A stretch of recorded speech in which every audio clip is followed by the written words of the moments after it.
I lost 180 pounds, and during maintenance, some of the weight came back. This series documents losing 20 pounds realistically without panic, punishment, or starting over. Whoo, doggies, it's hot. It's funny, I have to bring a jacket because I freeze to death both at church and at kids' church, and then I'm digging this. I really like this. I will have to take it off whenever somebody's with me to close that visor, but I'm really liking that location. Let's see. Let me hang on here, pull some stuff out here. Let's get our book out. So it was Pastor Jerry. I got to crank this air up a little more. So if it's too loud, I can't help it. You're just going to have to put your listening ears on. So today they're talking about the dividing wall. And it was Pastor Jared. He's from our Marble Hill campus. Bear with me, y'all. That's my notes today. So he's talking about the Marble Hill church is growing also. Then he talks about Ephesians. He said, some of the other letters that Paul wrote were more in context of to people about needing to change what they're doing and kind of correcting them, so to speak. But he said that Ephesians is more of a basic message, that he wasn't pointing out any issues. So, and then he talked about how Paul said, I became under the law for Jews when he was talking about bringing God to the people. He said, when I was, there with the Jews, I became under the law. And he said, I became like a Gentile to win Gentiles. He talked about the rumor that Paul was bringing Gentiles past the dividing wall. And a riot broke out and he was imprisoned. And that's whenever he wrote Ephesians. And so what this part is about, it's in regards to the dividing wall. So it says, remember your roots, because this year, we're working on the series Deeply Rooted. So remember your roots. So Ephesians 2 verse 11 and 12. So then remember that at one time you were Gentiles in the flesh, called the uncircumcised by those who were called the circumcised. So, something my sister and I were talking, she was talking about how so much of the New Testament is written by Paul. Well, Paul was sent out to the Gentiles. He did talk to some Jews as well, but the majority of Paul's time being called was to us Gentiles who are not of the Jewish faith. And so he's talking about how you were Gentiles of the flesh, meaning, they were called the uncircumcised because they didn't circumcise.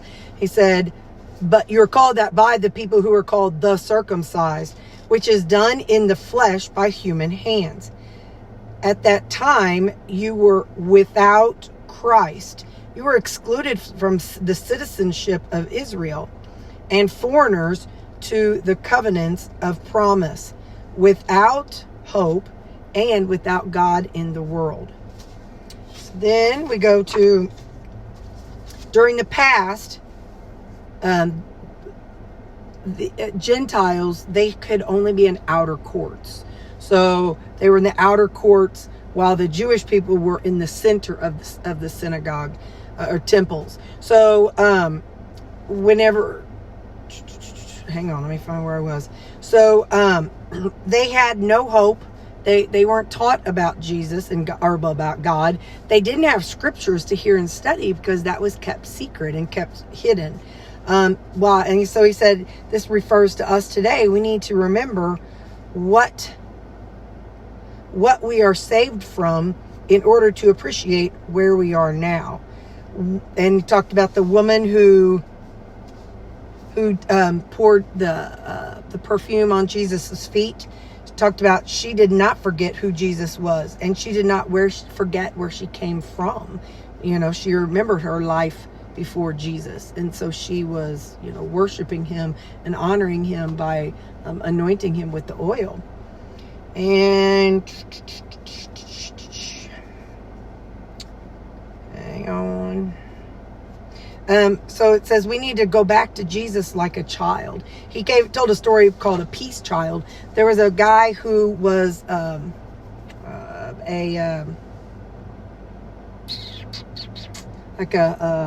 my gosh, the word escapes me. One of those people that goes to like a foreign place, another country, and tries to talk to them about Jesus. I know y'all screaming at the thing. As soon as they're done, I'll remember it.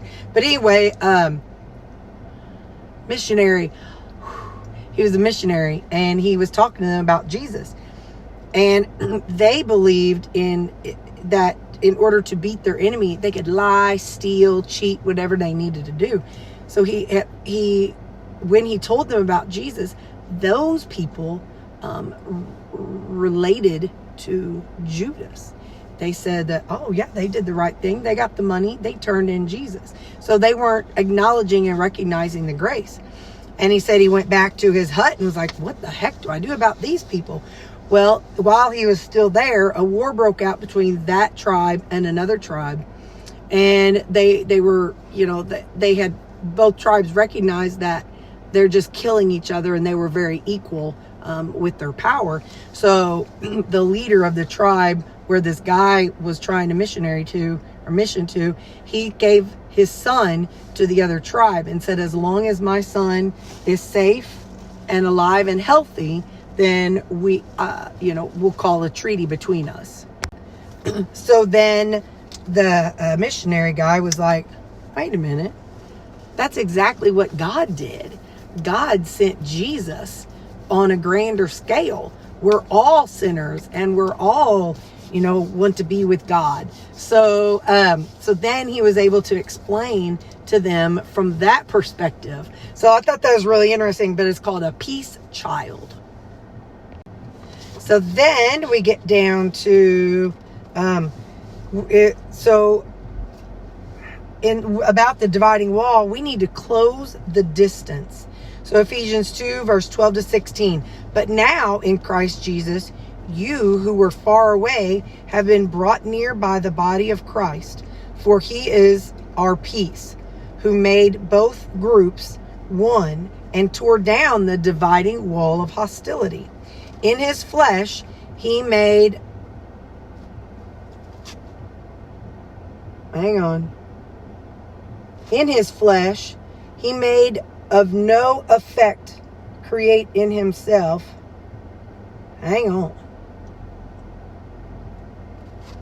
Listen, I don't like whenever things don't make sense when I'm reading them. In the flesh, he made no effect the law consisting of commands and expression in regulations, so that he might create in himself one new man from the two, resulting in peace. He did this so that he might reconcile both to God in one body through the cross, by which he put the hostility to death. Yeah, I'm having a hard time with that one.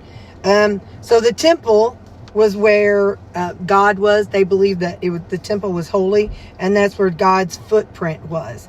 And Jesus broke down this wall, and we need to close the distance. So we need to practice and take time to spend with Jesus. And he said, many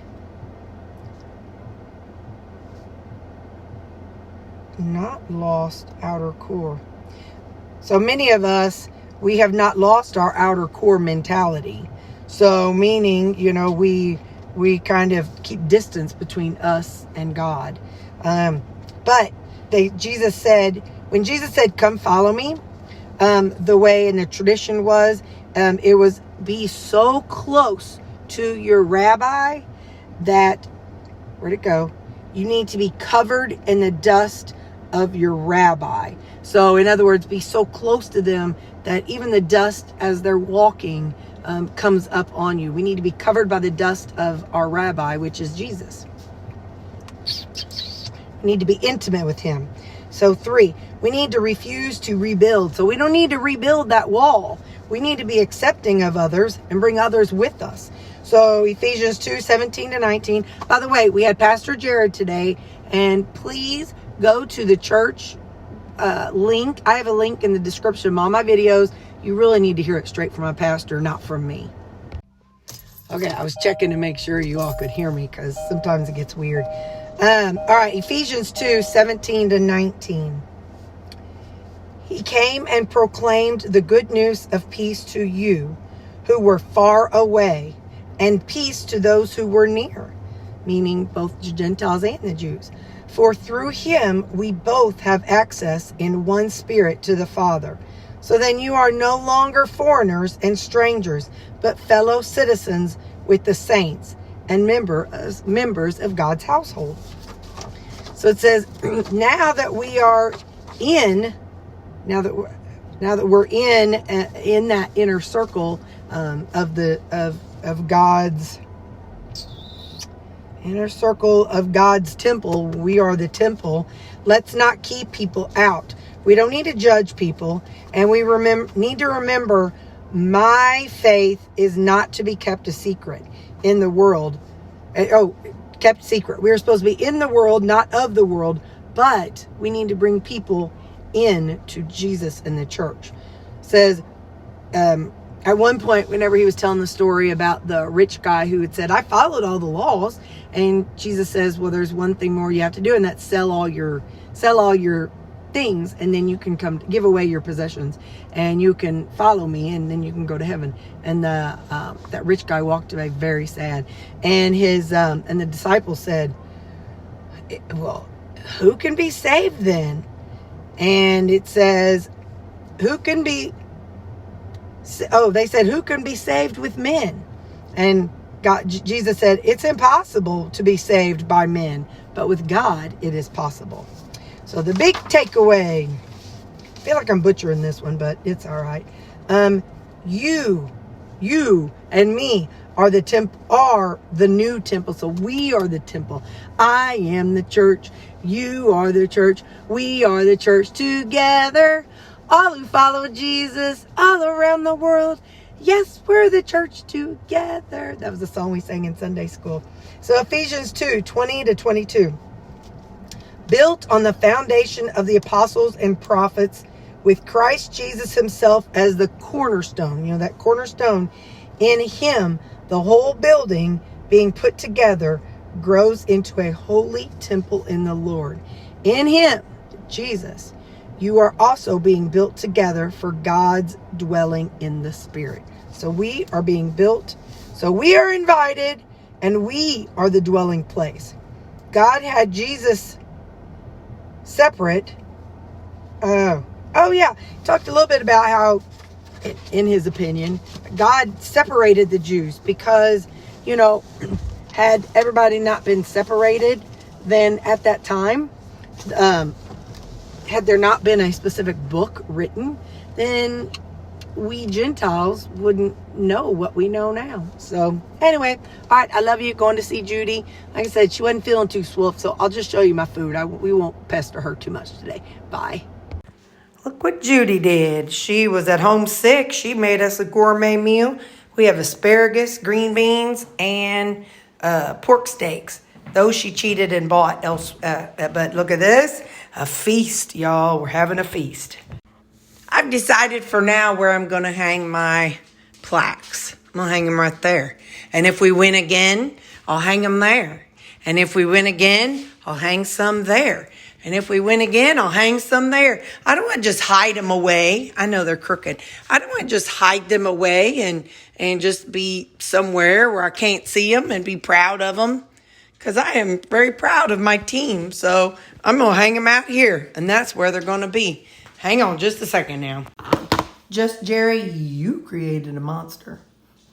I was showing Mom. It's so funny. A lot of times, I'll show her something I got or something I've seen or whatever. And she's like, oh, order me one of those. So I was showing her that thing that you got me.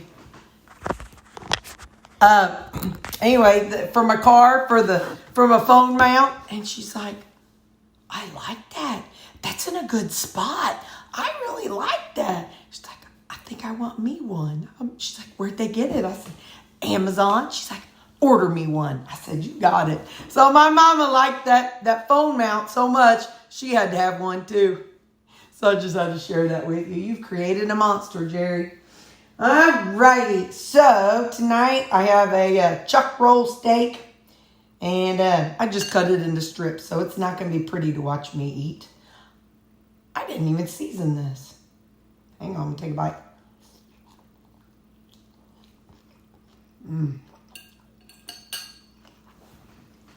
That's good stuff. I poured water in the bottom of the skillet. It took a real long time for me to see. Stop. Ziggy, stop. Listen, Linda, I didn't ask you to play music. Anyway, so I added water at the bottom of the skillet to kind of deglaze it. So there's a little bit of liquid down in the bottom with a little bit of rendered fat.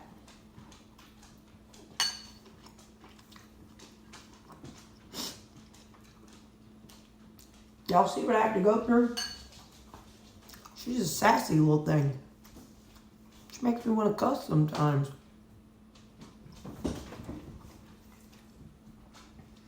So, I'm doing something not right with my creamy machine. Trying to make the gelato thing, and my blade keeps falling out. So I'm going to watch some videos about a recipe for gelato. I think I used 1/2 of a teaspoon of gelatin and the rest water and some flavoring. And I'm wondering if the water was just too hard. When I'd spin it, the blade would fall off. I'd put it back on there. But this time, it broke. Like at the bottom of the bowl, it cracked. So, I don't know. I need to do some research because I really like that gelatin texture. But I can't run them through my machine because the bottom, it bulged out.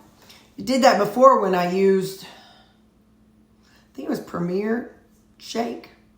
The one that was already made up. I did it that way. But it does okay with the keto chow, so yes, please. Our flavor tonight is coconut.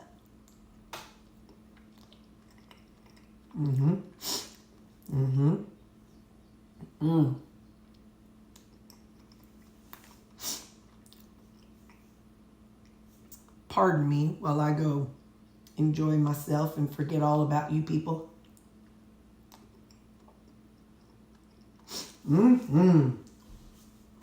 That coconut cream pie is amazeballs. Anyway, that's what I know. I'm off work tomorrow, so we'll see what we get into tomorrow. I love y'all. Happy Sunday. I love you. Jesus loves you. Even if you don't believe in him yet, he loves you. And someday you'll believe in him if you just open your mind. Bye.